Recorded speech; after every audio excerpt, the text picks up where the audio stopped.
even in the beginning of 2000s, we had that concept of being a gateway between East and West, right? And this concept was alive and it brought certain benefits. We benefited from the transit, our national financial sector benefited because we had very good ties with Russia. It was good model until all these anti-Russian hysteria started, especially after 2014. It's our advantage. Our geography here is our advantage. But instead of being this gateway, we chose the way of being a depressive outpost of Europe, right? That's the tragedy of Latvia.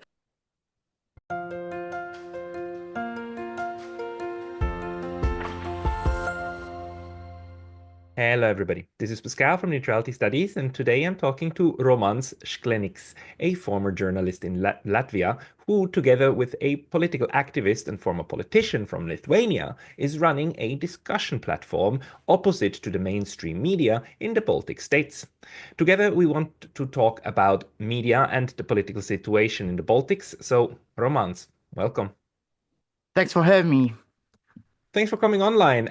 Because you actually reached out to me because you are a journalist Yeah. and you're working on on your own report. So there will be later a second part of this talk coming out on your platform. But I was really burning to get some insights from you about what the situation is in the Baltics. And as far as I understand, you are part of the Russian-speaking minority in Latvia, and you're producing Russian language information for the Baltic citizens, Yep. Russian-speaking Baltic citizens, because you're Latvian, a Latvian citizen who speaks Russian, and there has been a lot of talk about this in our media, but I've never actually had the opportunity to talk to somebody. Could you maybe tell us first and foremost what is the situation at the moment for your type of minority? How are you integrated into Latvian society? What's happening to you guys? Yeah, it's a long and difficult story, but I will try to make it short. So uh, it's it's about how an anti-Russian policy, how anti-Russian moods lead to actually pretty disastrous consequences for so-called title nation for Latvians. If we talk about Russians in Latvia, it's a very complicated story, as I told you. On one hand, I don't want to agree with those saying that we have something like Nazi-style regime here. No, it's not so bad. Definitely not so bad. But on the other hand, I would say that national policy has been disgusting for all these years, and with the beginning of the war in Ukraine, it has worsened. We have the so-called integration policy. The idea was that Russians in the Latvian society is being integrated. By the way, I was once mentioned as a very good example of Russian being integrated in Latvia. I speak Latvian better than Russian. I should think twice before I answer which language is my native language, right? I should think twice about that. When I was working on some projects in Brussels, I had meetings with some MEPs, Latvian right-wing, national-wing politicians, and they were telling me, Romans, you are a very good example of Russian being integrated into Latvian society, and in some sense that was true. I was totally loyal to this country. Yes, I did disagree with some national politics. I never thought that dividing the nation in citizens and non-citizens. I think it was a huge mistake. Also about closing Russian schools. But still, in general, I was totally loyal always to this country. And my idea was, Latvia is a new country and with difficult historical background, and I thought that maybe this kind of politics, it's like a teenage age, as the time will pass, the country and the politicians itself will become more adult, and they will realize that the world is a little bit more complicated around you. But this becoming an adulthood never happened. Instead of growing up, things got worse, especially when the conflict in Ukraine started. At some point, so-called integration of Russians became remaking the Russians into Latvians. Imagine in Switzerland, you will have to try to transform French into a Germans. I don't think it's a good idea, right? By saying remaking Russians into Latvians, I mean, uh, it means you have to adopt a really simplified view on the history, on the culture, and in the world around you. So it leads to a very simplistic thinking, and I should say it's a very dangerous thing because in the end of the day, it means you are building this national state on anti-Russian mood basis. The main focus is not how to be pro-Latvian. The main focus is how to be anti-Russian. And I can remind you the results of such an ideas. It was the second president of Ukraine, Leonid Kuchma, and he wrote a book, Ukraina це не Росія, which means Ukraine is not Russia. I think it's a bad idea to define your country as being anti something instead of being pro something. I would like to see my country, my Latvia, as an industrial power like Switzerland. Having such companies as Roche, Nestle, or Novartis, I would like that we all think in such categories how to develop our country. Instead of this, we have become a depressive outpost of Europe. In the end of the day, this policy leads to a terrible consequences also for Latvian majority living in our country. What I actually mean by saying terrible consequences, right? First of all, economic. We all know that Europe is on the edge of economic collapse because of the anti-Russian sanctions, right? Well, in the case of Baltic states, it's twice as bad, especially in Latvia, where our economy was pretty much dependent on transit. In the good times, it made something around a fifth of our GDP. Now it's gone.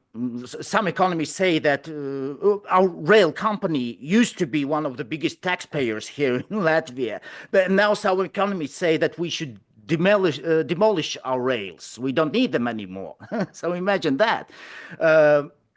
We all know the energy prices right now. And just think about what kind of development we can expect here, what kind of competitiveness we can talk about if we have energy prices here higher than in neighboring Finland or Sweden, right? So it's another question to our politics, how it can be that we have, as said, the common energy market called Nord Pool, but the so-called spot price on the energy is much higher, 10 times higher than in Finland, for example, right? It's another question. But, okay, yeah. But just recently we've heard that the Baltics actually announced very proudly that you are now completely decoupled from Russian electricity, right? There's no more Russian electricity flowing, and that was a proud moment. But isn't that going to make electricity just even more expensive now for you guys? Uh, uh, anyway, we are buying, even if we bought the energy from Russia, we bought it for the market price, which was dictated by the so-called Nord Pool energy market. But the interesting question here is, as I said, that at the same time we have this common market, which we are the part of the same market as Finland, right? But Finland has so-called on-spot prices of energy, sometimes 10 times cheaper than we have here in Latvia. Actually, with Latvia, the situation is not so bad as it is in Lithuania. Lithuania had its own nuclear plant, right? But they closed it when they joined the EU. EU, it's another story, long story. EU promised that it will build a new one, but 16 or something years passed, and still we don't have, we don't see any activity of that. Lithuania is buying something like 80% of its energy abroad. So yeah, they have a huge deficit of energy. And on the other hand, you just around the corner you have Belarusia. They just built a new nuclear plant with cheap energy. But we're disconnecting from this network, right? So up until the weather conditions are good, we produce um, enough energy here. But the big question is when it comes for dry summer or a really cold winter, what we will do then. We had an example in 2021 when the rivers there were a drought summer in Sweden. So that was the energy crisis, and Sweden can tell, guys, we need our energy here, so we don't want to sell you anymore. What we'll do then, I don't know. In general, the situation is that the Baltic states are now voluntarily decoupling from Russia to a large extent, and also from Belarus and from these neighboring states, which is inherently a risk factor because you decrease the options of getting energy, of getting of economic interconnection connectivity. But on the other hand, isn't it even worse that the what's the rhetoric in the Baltic states about Russia? Because the most hawkish like tunes I've heard from Europeans is often comes either from Baltic politicians or from Polish politicians. This memory, and the Baltics are of course very special because you were part of the Soviet Union, not just like Poland, a satellite state, a dependent uh, uh, a separate country, but politically dependent. You were part of the Soviet Union. What did this legacy do to the mindset of many Latvians, whether they are Latvians what should we call them, like born Latvian speakers or like Russian speakers who immigrated during Soviet times into Latvia? Can you disentangle that a little bit? Yes, I would call it. It's not only about the economy. I would call it the crisis, also some kind of crisis of identity. In Russian, I call it кризис черно-белого мышления, which means the crisis of black and white thinking, very simplistic thinking. The idea of being anti-Russia outpost has damaged not only the economy but the way we see the world, the way we look at our history. It leads to this very simplistic thinking. All the time, they're trying to sell us the idea that Russia has always been the aggressor, only dreaming about how to slave our poor Baltic nations. Actually, the first question here is not why not to be afraid of Germans, right? In case of of the Baltic states. Anyway, it's a cognitive catastrophe. You can say like that, ironically, but we forget that the very idea, if we look at the history, right, the very idea of sovereign small nations of the west part of Russian Empire comes from Russian intellectuals. It was in the middle of the 19th century when none of the Latvian were dreaming of a national state, right? Russian thinker Mikhail Bakunin told this idea of some small foreign states to the west of the Russian Empire, right? In the end of the day, all Latvian intellectuals who later promoted the idea of national state got the education in the universities of Russia, such as St. Petersburg, Moscow, Tartu, and they got their education at the times when you could see the signs in the parks of Riga, which were owned by Germans by that time, by German landlords, that the entrance is prohibited for dogs and Latvians, right? Yeah, and Yeah, a lot of people forget that the Baltics are just right next to the former Prussia, right? Right. And look at what we have now. We have this war against the Soviet heritage right now. It all started with the demolishment of the monument to the Red Army soldiers in Riga. To be honest, it's something I also won't forget. The uncle of my mom was killed back in 1945 in this war, right? I have his small portrait still on the bookshelf at my home, and a small book of Pasternak, the Russian poet, right? It's all what's left from him.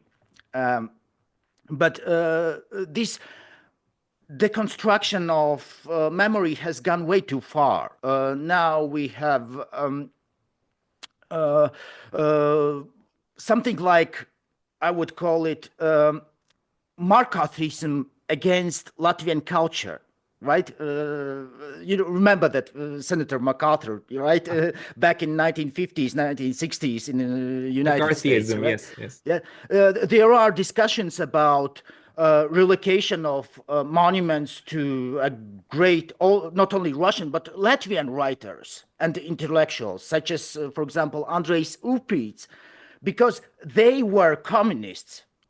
Yeah, right. Imagine Ernest Hemingway is being forbidden in the schools of Switzerland for being a communist, or Pablo Picasso is closed in exhibition of Picasso is closed in Basel Kunstmuseum because he was socialist, right? So, or imagine the monument of Suvorov being displaced in Switzerland, right? Yeah, so, and this is happening right now in Latvia. I mean, this kind of trying to cleanse also the memory of Right, Latvian right. interaction with Russia. Now we have the discussion around the monument of the Latvian riflemen who played a significant role in the revolution. Yes, they were red riflemen, but guys, it's madness. You're trying to forget your own history right now. Yeah, No, and of course, they're trying to construct a idealized version of history.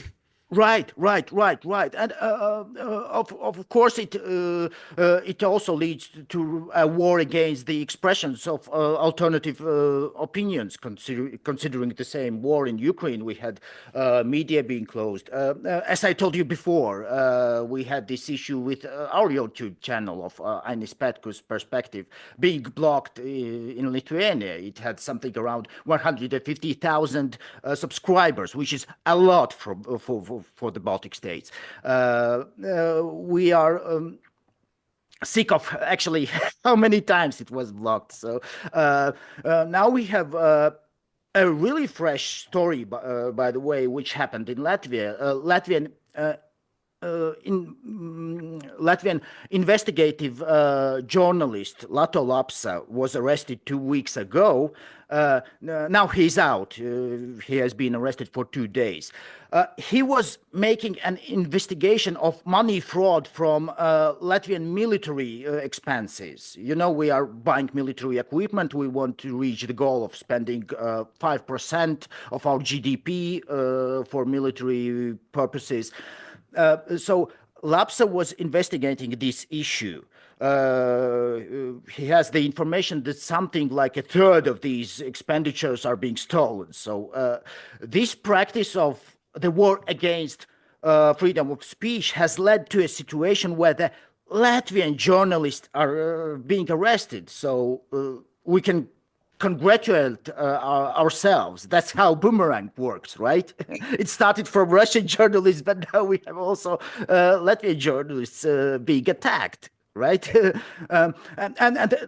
Another example of totally wrong politics, we had something around 50,000, I think, Russian citizens living in Latvia before the conflict in Ukraine started. Okay, they are not treated as bad as Japanese during the World War II in the United States, right? We don't have a concentration camps being built here. But again, you have to understand that these people have lived their lives here. They are mainly old people. They have relatives here. They have friends here. But they are treated as some threat of the country. They are asked to do the exams of Latvian language and to prove their loyalty against the state. Otherwise, they are being deported. The last scandal I know is that there's a threat of deportation of nuns. Imagine, nuns from the Orthodox monastery in Riga, because they are Russian citizens and they don't speak Latvian. I think it's gone way too far. Yeah, this is insane for a EU country member state that pride and the EU that prides itself of being so open and diverse and accepting. It's obviously there's something very sinister going on, and I just need to also ask about this because right now, as USAID was closed, we've heard a lot of outcry by media outlets and also reporters without borders saying that so much money has dried up for independent media. Independent media is not being funded anymore. It's so horrible. Independent media is collapsing. Were you ever funded by either the European Union or the United States for your Russian speaking media initiative? Like, is independent media that, did you ever All receive our funding from media, any part of this? you have to understand that Latvia, every Baltic state actually, is a very small market, right? And this was always a problem of Latvian media that they all are funded by some kind of fund. For example, when I worked for the National News Agency, we had those programs financed by European Parliament, but I would say otherwise we simply didn't have such budgets to go, for example, to Brussels to To do cover some reporting. stories, right? Yeah. Yeah, but you know, uh, other thing what I want to tell you is how we how the all Ukrainian crises are being covered here, and that's also an interesting story because I also was visiting Ukraine as a journalist, and you know what was the biggest shock for me when I visited Ukraine? It wasn't. The war itself. The biggest shock for me in Ukraine was when I saw all these industrial sites of this country in the eastern regions like Kharkov, Dnipro, Krivoy Rog, or Zaporozhye. I can only compare those with something you can see in Germany in that Rhine-Ruhr region, the industrial heart of, let's say, Europe, not only Germany, right?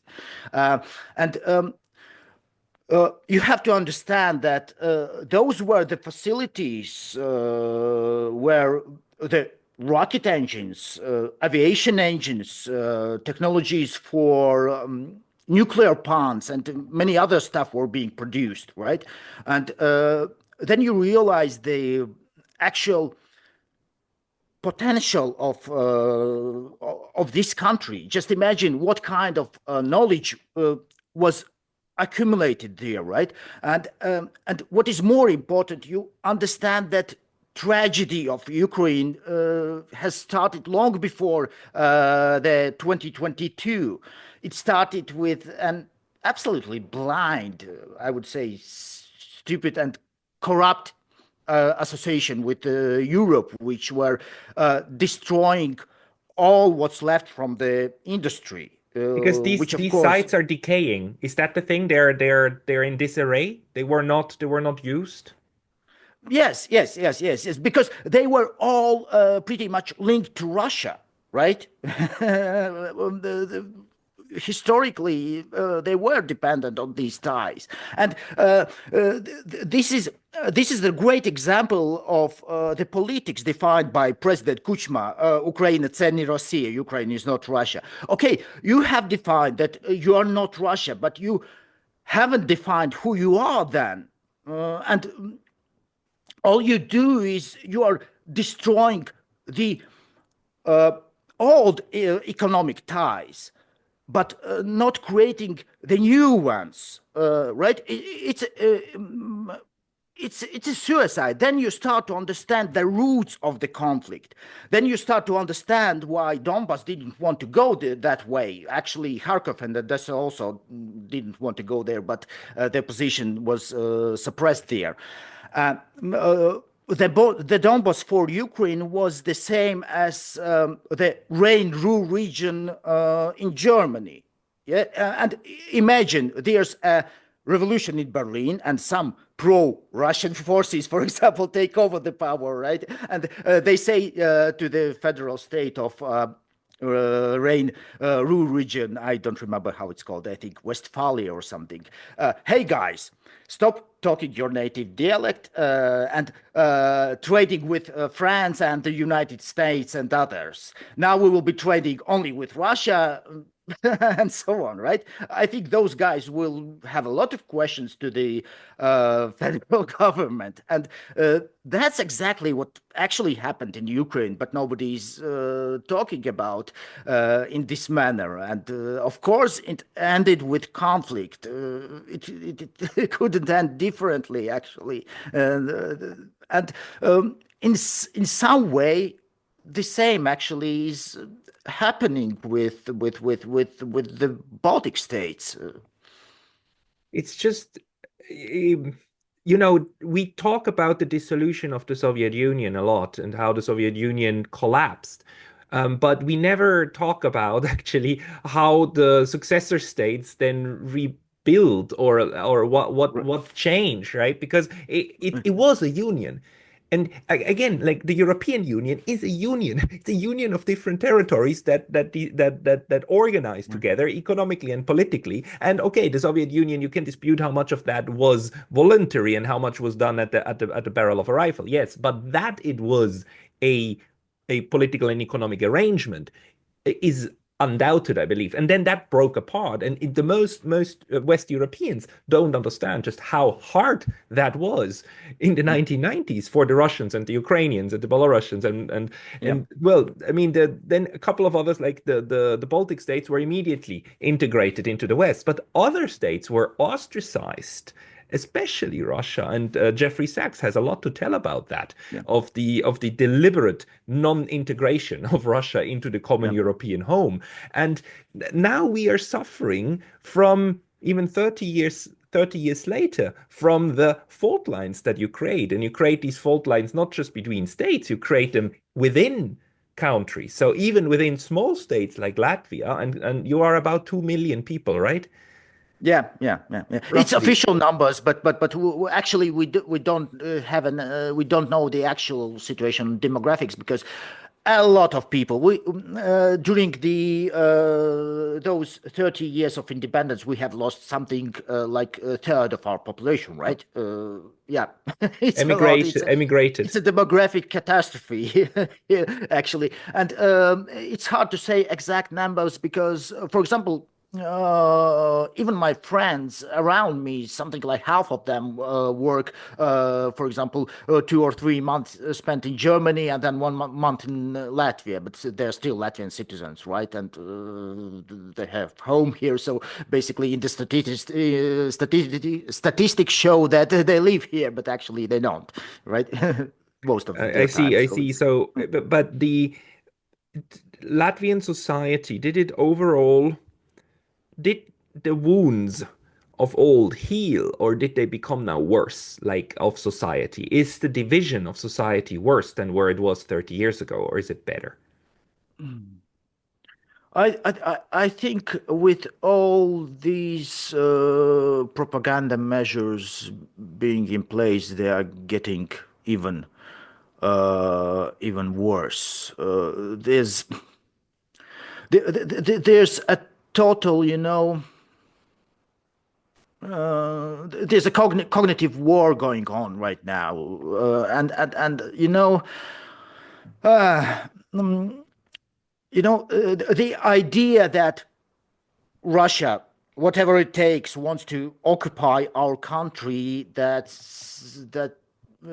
it's an aggressor by its nature is deeply injected in our society. And on the other hand, we have that idea that NATO is some kind of panacea against all threats. It's widely distributed through the propaganda. These ideas. Almost everyone here is pretty sure that the Article number 5 is our insurance against all threat. Right? I should say, guys, read it carefully. Read it carefully, because it doesn't say every NATO member is obliged to go to war in case of some military conflict, right? Yeah, even if we did, we all know from the history that international agreements and unions are in power until they are in power, right? Let's be real. Let's be real in this case.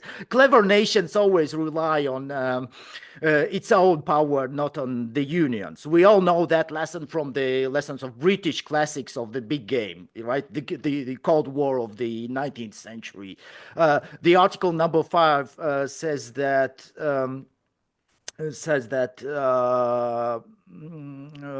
in the case of attack, other members take actions they deem necessary to provide assistance, right? You read the article very carefully. Even Jack Matlock, Yeah, the last yeah. US So, so, ambassador so, to the so Soviet somebody in Union, the says. case of the war might send us a popcorn for better enjoying the action, right?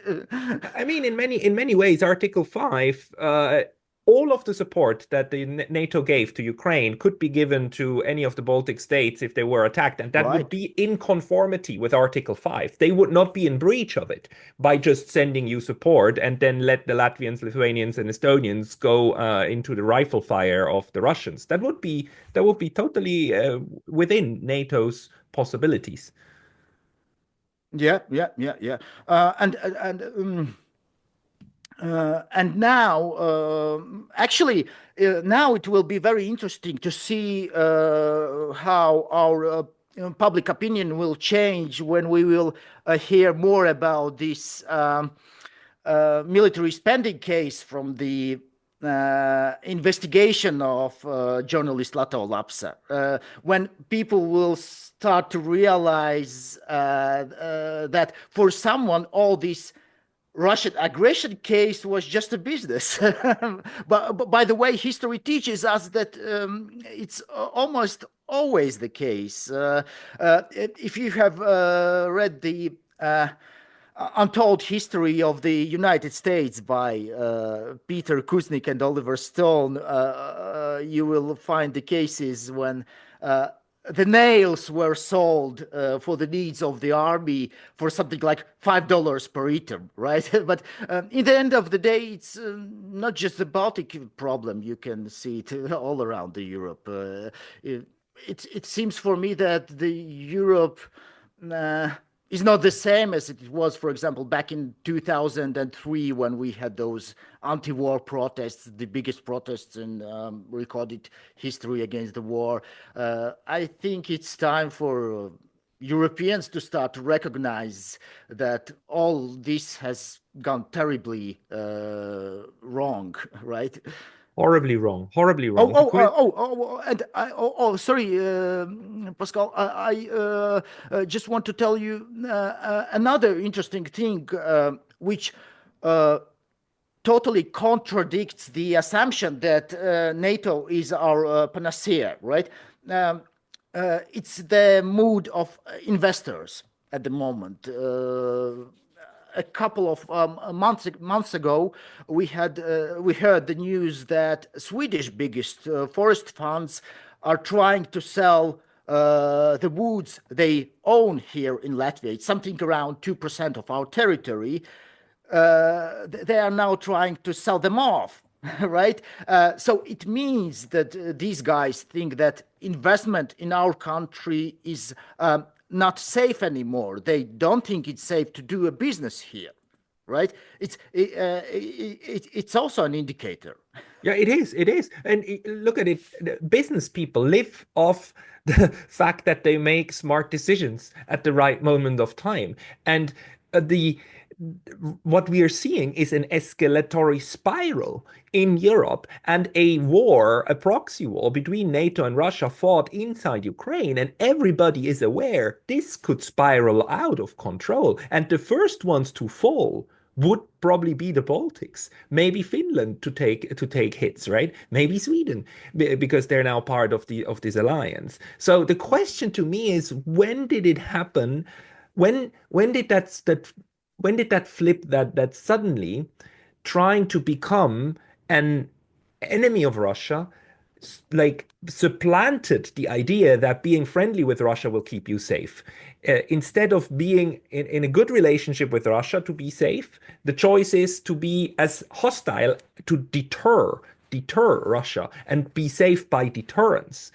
This to me is a recipe for disaster. And I don't know whether in all of your observations over all the years in Latvia, do you understand, was Latvia the Latvia that you know, was it always a country that thought that opposition to Russia is the thing that keeps the country safe? Or was there once another way of approaching No, security? no. Definitely not. Even in the beginning of 2000s, we had that uh, concept of being a gateway between East and West, right? And this concept was alive, and it brought certain benefits. We benefited from the transit. Our national financial sector benefited because we had very good ties with Russia. It was good model until all these anti-Russian hysteria started, especially after 2014. Yes, after events in Ukraine. By the way, I have this. I should tell you the story. I think it's a great example how the same business people look at Latvia. It's a story about the Switzerland's company Roche. You Mhm. know, interesting thing is that before the revolution, which happened back in the beginning of the 20th century in Mhm. Russia, And Russia was one. Roche is a pharmaceutical company, Yeah, Switzerland's largest. Yeah. yeah, largest company, right? So Russia was one of the biggest market for Roche, right? And when the revolution happened, when Bolsheviks came into the power, Rosh left the Russian market. But after they left the Russian market, we still have that historical building in Riga. Roche built a production facility and the main office of the region here in Riga. Which, so you're And talking now why? about the 1930s, Yeah, 1920s. yeah. In 1930, I think the building, the construction of the building was finished something like 1932, right? But why did they chose Riga? Which was Uh, part of the first of the Russian Empire and then part of the by Soviet that Union. time, no. By that time, Ah, in 1930s, Riga was independent state, but they saw Riga as a way, maybe to enter again Russian market, right? So they also saw Riga as a gateway to Russia. So even history tells us that it's our advantage. Our geography here is our advantage. But instead of being this gateway, we chose the way of being a depressive outpost of Europe, right? That's the tragedy of Latvia. That's why I wanted to ask you about Switzerland's and maybe a little bit about Finland's example and the concept of neutrality. I think there are a great lessons to learn from for us. I mean, we will talk about that in the second part of this Yeah, interview, but yeah, the whole point is that if you're successfully neutral, you're successfully friendly with everybody, right? You only have friends, even if your friends are not the friendly kind, even if your friends put a lot of pressure on you. But on paper, trade routes remain open, and you become that gateway against the will of the other side always. yeah, So Latvia, in a sense, is now a tragic example of a state that could be a connecting bridge in Europe, but instead is now erecting an iron curtain yeah, because, well, I mean, things happened, and we don't want to exonerate like the actions of Russia. We don't want to blame everything on the European Union, but the dynamic is such that Latvia is and Estonia and Lithuania too, they might become a next focal point of this clash yeah. instead of bridging the common European home. Yeah, and simply, it's a trap because tell me, who will invest in this country? Who will open some production here if we want to develop our own economies?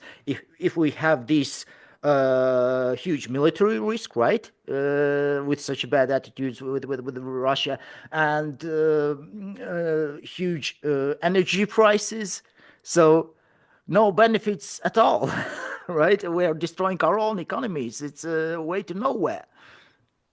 And how big is the support though in the Latvian population for the current political trajectory? Let me put it this way: how out of 10 people in Latvia, how many would like agree with you, and how many would disagree and say like, no, no, no, no, the whole problem is Russia, and as long as we stick as closely as possible to NATO and the EU, we're gonna be safe and we're gonna be prosperous. I think the propaganda done a job, and most of the population will disagree with me in this sense. 90%. But maybe not so much, but most. But I think that's the case in whole Europe right now. But I think that. As I see from the activities on social media, the new channels are being opened, and this mood is changing, right? Something starts to move in the opposite direction. Many Latvians, not only Russians, but really Latvians, are starting to rethinking this. And so I think we will experience some changes here. So in a sense, the question is, will Latvia go the route of of Georgia or of Ukraine? I mean, they stand in contrast because one had a very tiny war with Russia and then now went into a different direction and decides that it wants to remain as neutral as possible in order not to get squeezed. And Ukraine spiraled into becoming this spear tip against Russia. And do you think the Baltics will be there will come a time when the Baltic states too have to decide whether they want to be a spear tip or or revert back to being a bridge? I hope that we will start to think about becoming a bridge. It's a hard job to do to become such, but I simply don't see any other. Otherwise, we will become in Ukraine, and we all see in real time what's happening right now there. Senator McGregor told that the victims of the war on the Ukrainian side is something like more than a million, right? So we should ask ourselves: do we want it? No, the answer is no. The answer is a categorical no. The question is, how do we fight the people who manage to make that future look appealing? Because they are these lunatics. I mean, the We lunatics are who now started, fighting. We are they now fighting. they said there's neocons in the US who said we will make Ukraine into the Afghanistan of Europe for Russia. And now we have the situation where that happened. Why would anyone want to be that? This is what needs to be dismantled. It- is the situation, last question, the situation for independent media in the Baltics. Are you able still to broadcast and to go and to get your message out, or what are you currently struggling with? Carefully. Carefully, I'm able, but at the same time, the main channel, the perspective, last time it was blocked, it was something like it was in Lithuania, yeah, right? It is based in not in Latvia but in Lithuania. Last time it was blocked something like 2 or 3 weeks ago, right?